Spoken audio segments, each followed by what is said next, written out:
are holy, holy, holy. We are holy, holy, holy. We are holy, holy, holy. We are holy. We are holy, holy, holy. We are holy, holy, holy. We are holy, holy, holy. We are holy. Spirit divine, come to me, feeling love, healing me, and open my heart, allow me to see beauty and love lives in me. We are holy, holy, holy. We are holy, holy, holy. We are holy, holy, holy. We are holy. You are holy, holy, holy. You are holy, holy, holy. You are holy, holy, holy. You are holy. Spirit divine, come to me, feeling love, healing me, open my heart, allow me to see beauty and love lives in me. I am holy, holy, holy. I am holy, holy, holy. I am holy, holy, holy. I am whole. I am holy, holy, holy. I am holy, holy, holy. I am holy, holy, holy. I am whole. I am whole. I am whole.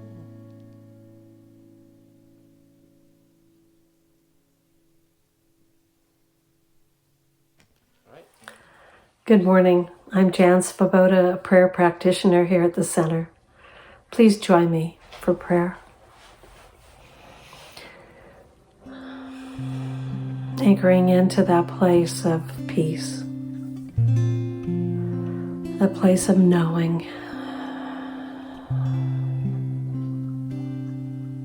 There is only one life, and that is God's life. That is Spirit's life. It is everywhere present. There are no beginnings or endings. There is only now. Now, always expansive.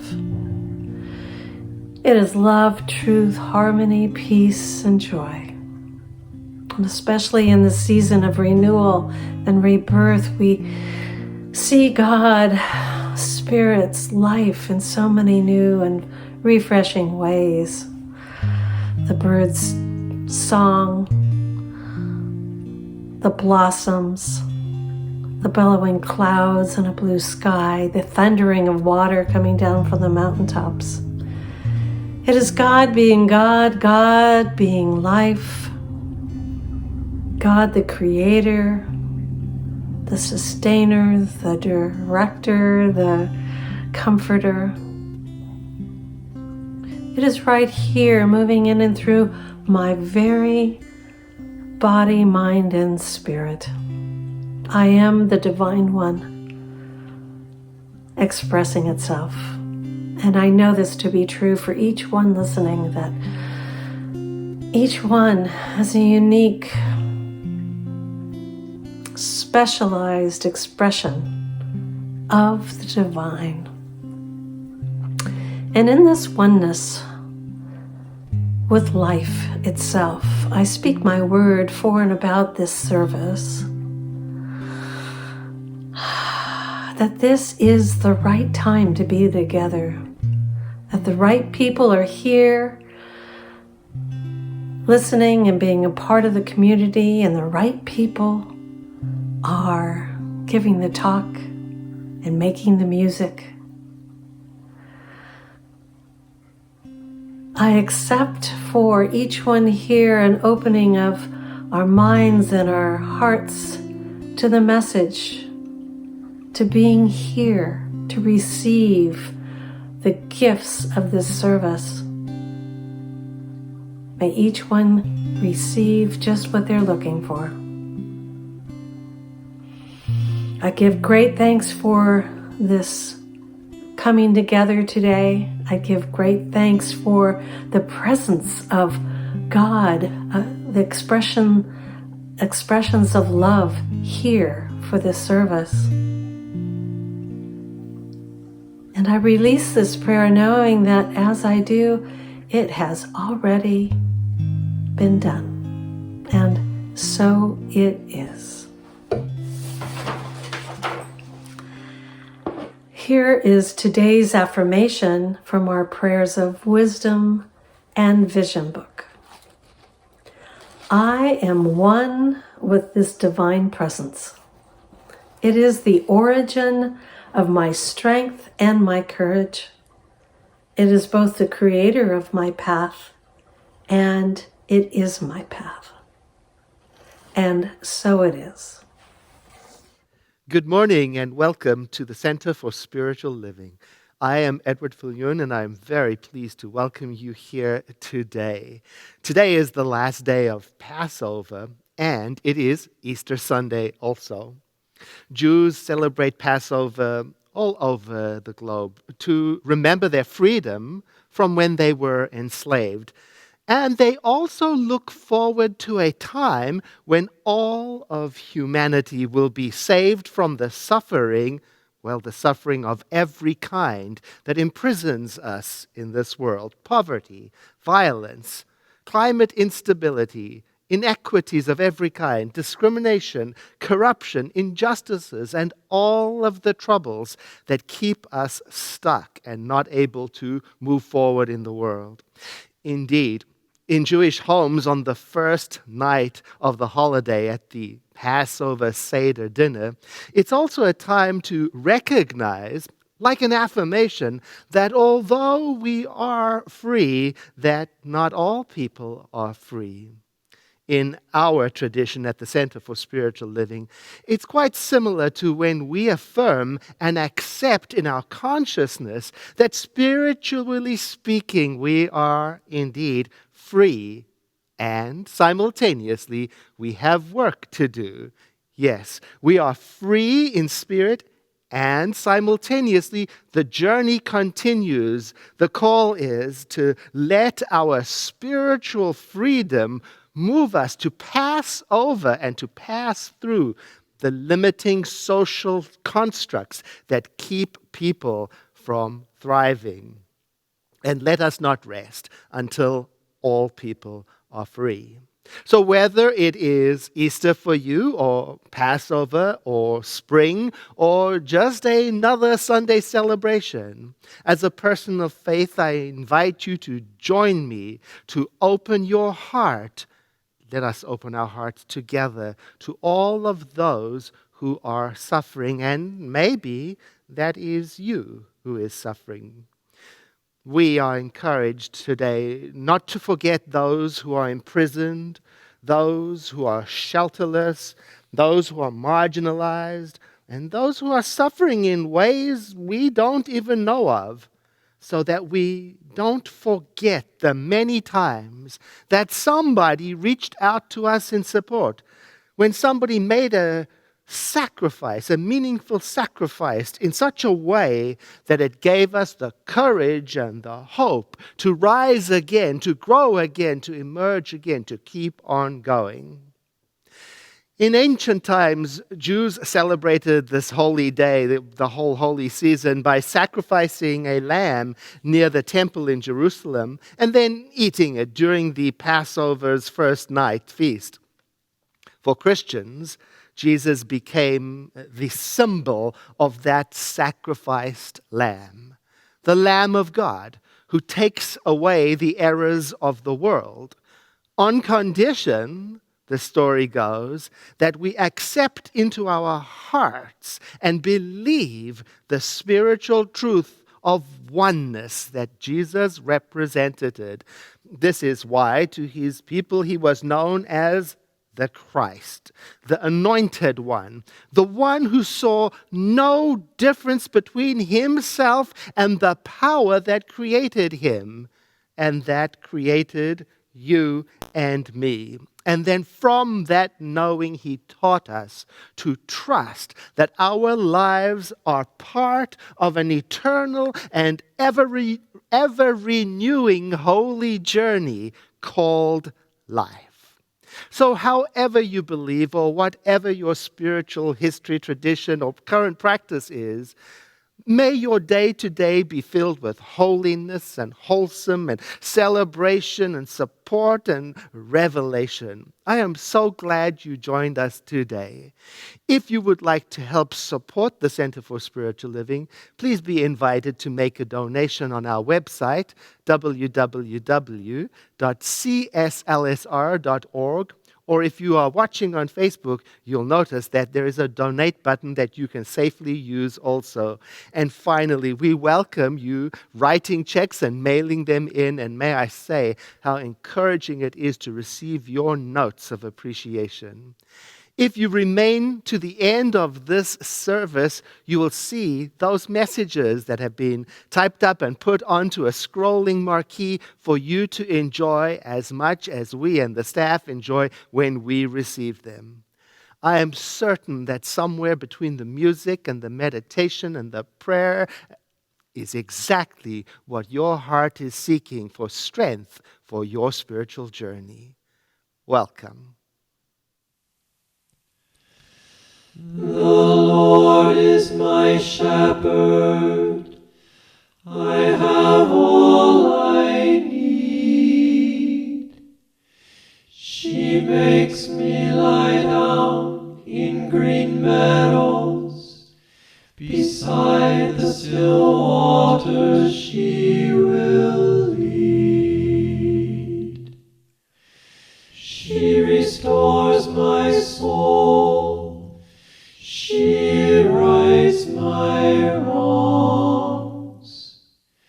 She leads me in a path of good things and fills my heart with songs. Even though I walk through a dark and dreary land, there is nothing that can shake me. She has said she won't forsake me. I'm in her hand. She sets a table before me in the presence of my foes.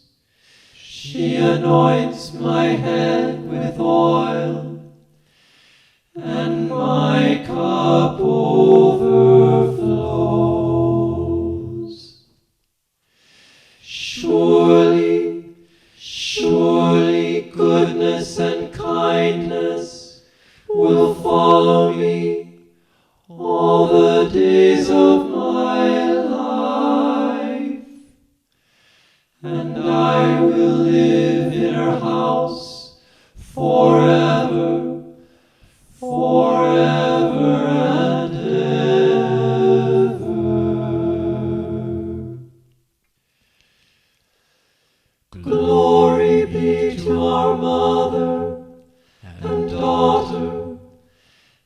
into the Holy of Holies, as it was in the beginning, is now, and ever shall be, world without end. Amen.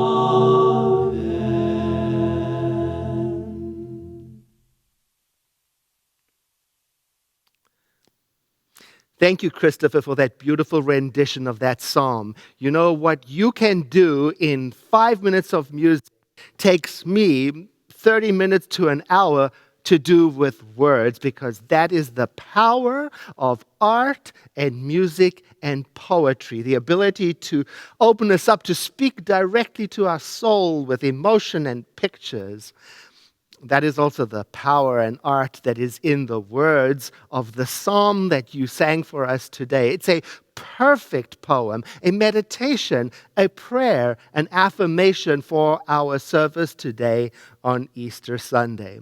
Now I'm going to invite you, the audience, to read the words that are appearing on the screen in a moment with me to set the tone for our time together today. They come from our statement of belief. We believe in the eternality, the immortality, and the continuity of the individual soul, forever and ever expanding. We believe that heaven is within us, and that we experience it to the degree that we become conscious of it. We believe the ultimate goal of all life to be complete freedom from all discord of every nature, and that this goal is sure to be attained by all. We believe in the unity of all life, and that the highest God and the innermost God is one God. That's from our founder, Dr. Ernest Holmes. Centuries ago, before Dr. Ernest Holmes, a poet, an artist poet, caught a glimpse, an inspired vision of the divine, which he then translated into a poem which became a song. Of course, I'm talking about David, the psalmist, who would become King David of the Jewish tradition. Now, the words of his psalm, the famous psalm, well, those words spoke to the hearts of the people of his time in a profoundly moving way. And the vision that he had of the divine that he put into the words of the psalm was so strong that it survives today and moves many of us in the same way that it moved people centuries ago who heard it. We may not share the same culture, not live at the same time, not speak the same language, but the vision is so universal that it crosses all of those barriers and remains personal to all who choose to take it in.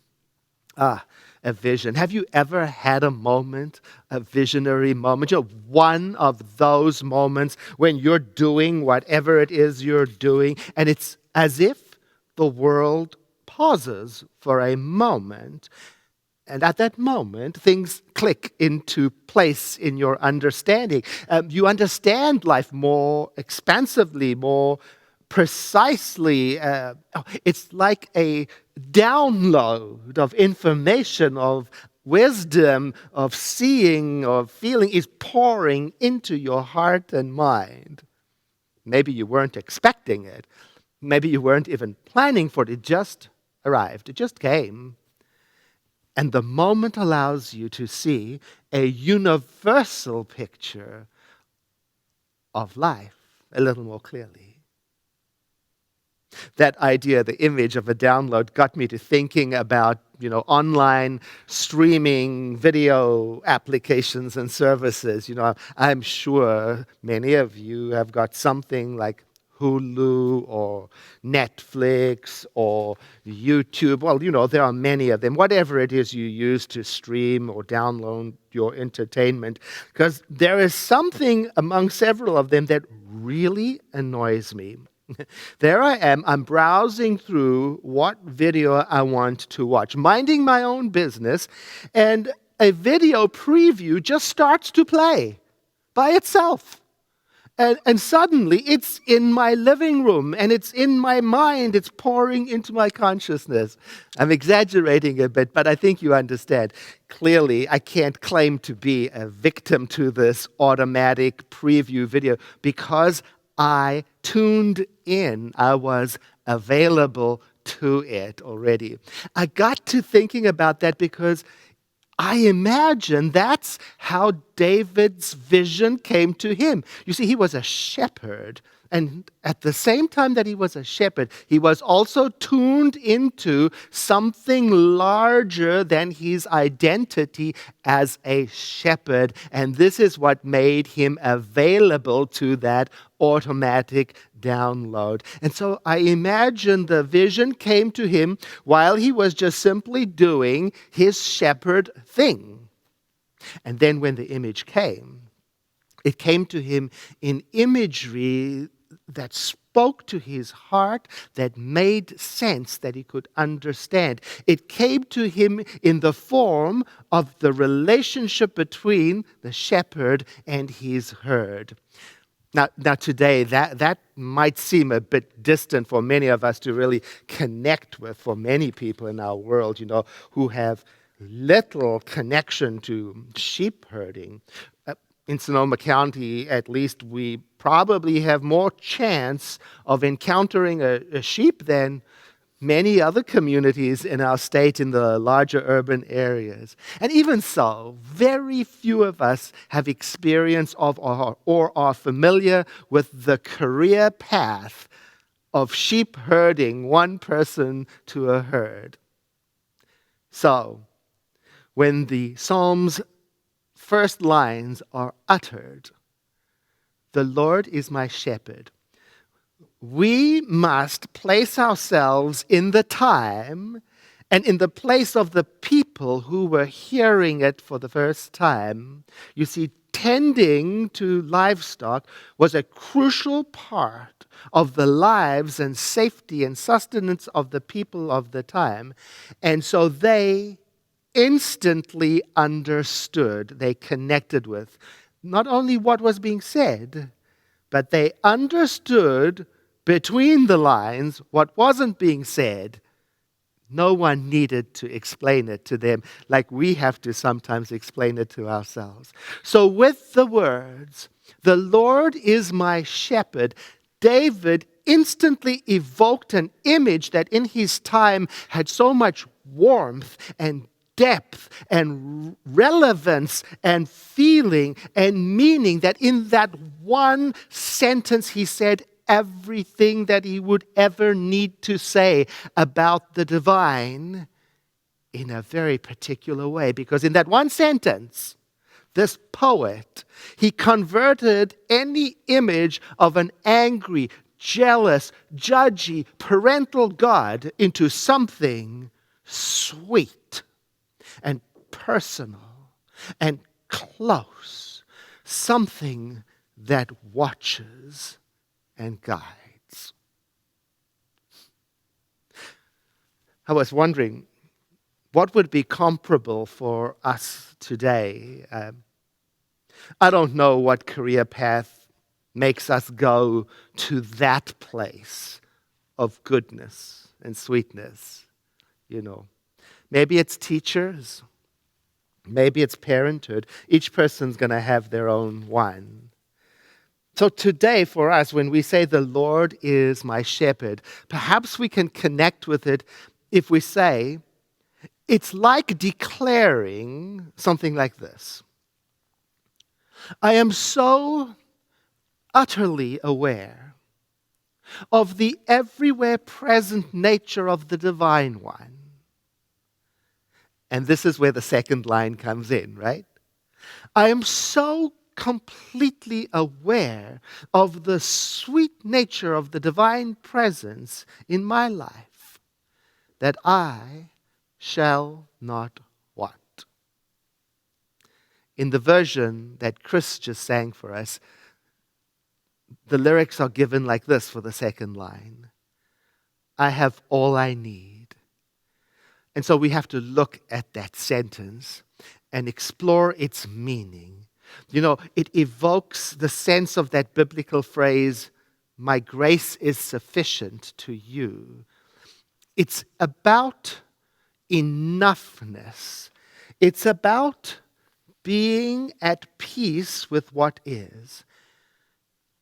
And David, the psalmist, the poet, the musician, he's not doing some kind of spiritual bypass here. He's not affirming, all is well when things are clearly not all well. He's talking about enoughness in the presence of challenges. He's talking about needs being met from the inside and not from the outside.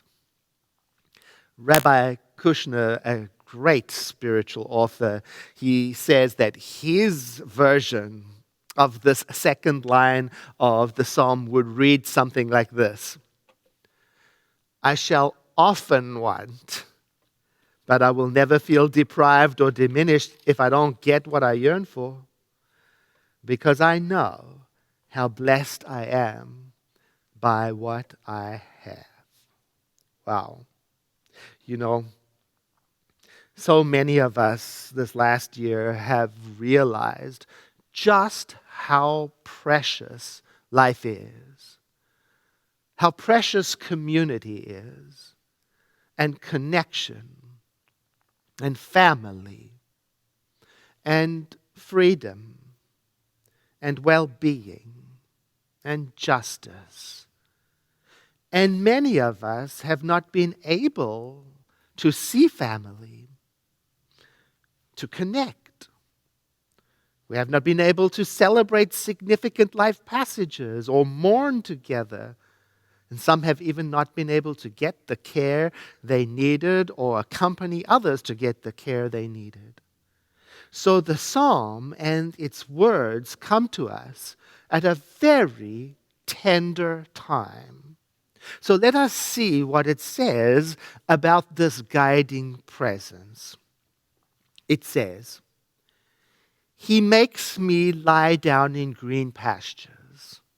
That's an image of rest and safety and sustenance. It says, He leadeth me beside the still water. Not beside the turbulent water, which would be dangerous for sheep. No, by the still, calm water. And then it says, He restores my soul. And there we have it. There it is. The tenderness of being human. Even though it's all good, sometimes it's not all good. And we have to be restored. There's something powerful in that line to pay attention to. It acknowledges that no matter how wonderful things are, there still come times when we feel disconnected from that, discouraged even, empty.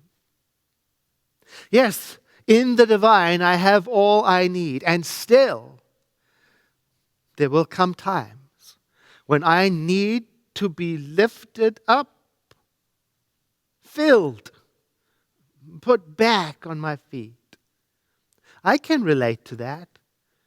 Even after years of following the spiritual path, using affirmative prayer, meditating and doing my sacred study, and all of the practices that you and I know are so very nurturing and good, there still come times, despite everything I know about the goodness and the allness of time, there still come times when I am discouraged and I feel empty. I wonder if you have that same experience too sometimes. Yes, in spirit, I have all I need. And there will come times when I need to be restored. And the psalmist says, even when this emptiness is happening, Even when discouragement is present, even then, I will be guided along a path that he calls the path of righteousness. And righteousness here I take to mean decency, genuine, transparency, honor. Even when the path twists and turns and doubles back, even when fires burn our city and pandemics emerge, even when I feel lost, like I'm traveling through a dark and dreary, shadowy place, even then, that which is eternal remains as it always was. That's the message. It goes like this. Yea, though I walk through the valley of the shadow of death. You know, when you're walking in the shadows, you can't see where you're going. Obstacles are hidden from view. And the word death in this context describes that which is those moments which are when we lose our awareness of wholeness, where we feel devastated, where we feel like things have ended, where we feel helpless. And even then, yes, even then, there is something in me that is not afraid and cannot become afraid. Oh, I have held on to that in times in my life. You know, there have been times. There was this one particular time I'm remembering right now when I was going through a very difficult spot. Things did not make sense to me. Changes were happening too quickly in my life, and I felt like I had no control over my options or even my safety. And all I could do was to cling to the words of the psalm, these words, yea, though I walk through, and the key word is through. I would remind myself, yes, yea, I am walking through this dark and dismal, dreary, frightening phase of my life, but I'm not forsaken. I've had to remember that even in our community, like times in our community when we have lost young adults to suicide, or like the times when I have not been able to find the correct words to comfort people who have lost their homes to fire, or have lost loved ones that they couldn't visit when they were in intensive care, or lost their careers, or who have lost their life savings, or like times when, and you can probably fill in the blank here, in those moments I've just had to hold on to gently in my mind the words, repeating them gently like this. Even though I'm walking through a dark and dreary place, there is that within me which is not afraid and which cannot become afraid, and it is within me. And within me it is eternal, and it does not and cannot abandon me. I just love how the Bobby McFerrin version gives that line. Oh, it's so beautiful. Here it is. There is nothing that can shake me. She has said she will not forsake me. I am in her hand. There is another line in the psalm that I love so very much. Here it is. I will fear no evil. Now, can you imagine why I would love that line so much? I'll tell you why. Because the psalm does not say, I will not encounter it.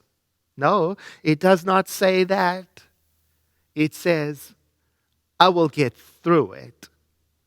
And my comfort and my guide will be that which lives in me, in my mind, in my heart, in my consciousness. That with which I am eternally united. That will be my sufficiency and absolutely nothing else. Oh, this can be difficult to remember, especially when a person is in the valley, right? Oh, this psalm is so beautifully written for those times. It starts off with that tranquil mood and scene, so peaceful. And then it becomes more personal and more relevant, and things change, and the psalm acknowledges struggle and danger and darkness that we experience and the shadows of our lives. And then if you pay attention, you'll notice that references to the divine change from he and she and becomes thou. Oh, from the personal to the universal, expanding, and the focus of the message changes to, first, it's all about having our needs met. And then it becomes a little more about the courage that it takes for life's journey. And then it becomes about the closeness of our walk with the divine. And then it concludes with this grand aha moment, a revelation that goes something like this. Even though this or that, even though with everything I'm going through, even though with shadows and challenges, surely goodness and mercy will follow me. Not just for these days that I'm alive on this earth in this challenge, but forever. And that speaks to something mystical about being a human. It speaks to the ability we have to know that there is a perfect right action right in the exact moment that we cannot see it. It is a reminder to us that we have that ability. So to me, this psalm is a perfect meditation for our time, for Passover, for Easter, for spring, because it reminds me of what I believe. It goes something like this. The divine is in us and through us and as us. That is why we have the resiliency that we do. And when we remember that, we are encouraged to lift ourselves up, to lift each other up, and to live as fearlessly as we can in each given minute, in every moment. Not because things will not go wrong, but because even if they do go wrong, there is something in us eternally that prevails. I invite you to take a breath in with me and to exhale into a moment of prayer. That power that we call Creator, the mind, the architect of creation, the thing itself, is present everywhere, in all things, in all ages and in all times, across all dimensions, and it is present here, in me and as me. And it is present where every person hearing this message is. And it is that mind that guides, that causes each one of us to think, to choose, and to act in ways that lead us forward into our greater yet to be. I realize then with comfort that no matter what is going on the outer plane of life, that simultaneously there remains within me and each one of us that witness, that friend, that presence that knows and knows that it knows, that intuitively nudges us, that accepts us, that speaks through us of its own love, and that restores us to our spiritual self-knowledge of oneness with all. As I dwell upon this, I think, surely goodness can only result from knowing this, from living in this way, not only now, but forever. And so it is. Hello, I'm Angela Glasser, a practitioner here at the Center. And here are some opportunities to participate in our community. Registration for summer classes opens today with early bird discount pricing. There is a wide range of offerings. You can also still register for Reverend Joyce Dufala's class on spiritual community, which starts Tuesday. Visit the Classes tab on our website for details. Lunchtime learning continues this month as Reverend Tara guides us in finding the heart in Ernest Holmes' teaching, specifically his early writings collected in the book Love and Law. Let's find those nuggets of heart, science, and mystery together on Wednesdays in April from noon to 1 p.m. This coming Wednesday, April 7th, Wednesday Night Live brings Reverend Harriet Hawkins to our community at 7 p.m. Her topic is Full Contact Love, with time for comments and questions afterwards. What is Eat for the Street? It's a tasty takeout dinner event that raises funds for the center and for meals that are cooked for the unsheltered in Santa Rosa. Intrigued? The team that cooks for the unsheltered and for this special event are certified food handlers, masked and socially distant, working in a commercial kitchen. To participate in Eat for the Street, go to our website and click on the picture with the giant mixing bowl to see the food choices and how to order. Then, on Thursday, April 8th, you'll come by the center, take away your pre-ordered meals, and enjoy them at home or wherever you choose. After service today, you are invited to connect with one of our prayer practitioners for after-service prayer. In a free, confidential prayer session, a practitioner will assist you in shifting your perspective about the truth of who you are. To receive prayer, leave at the end of this broadcast and go to the special link for the after-service prayer. And again, thank you for your presence. Greetings, beloved community. This is Esther Nicholson, founder and author of Soul Recovery.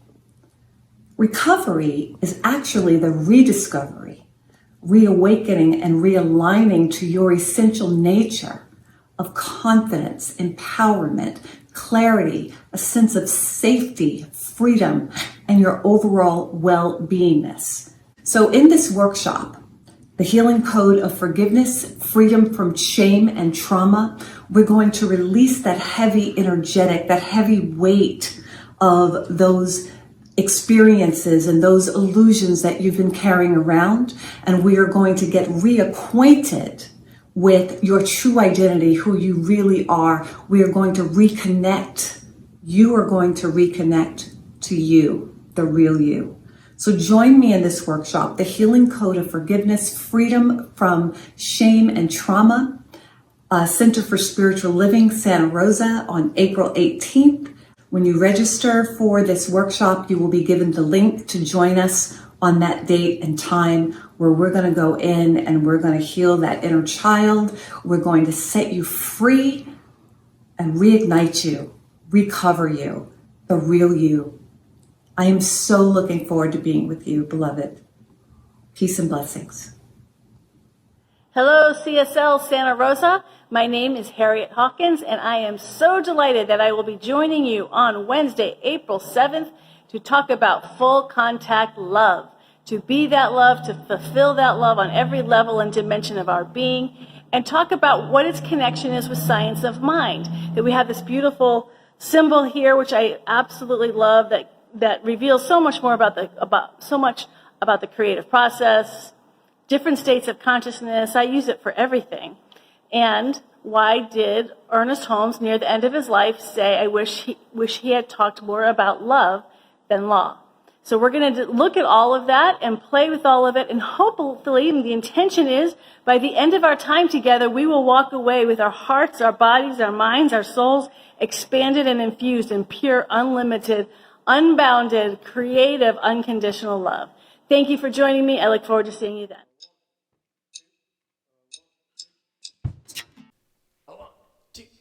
God is my source, God is my power, God gives me everything I need. So I give thanks for all my blessings, God gives me everything I need. Love is my source, love is my power, love gives me everything I need.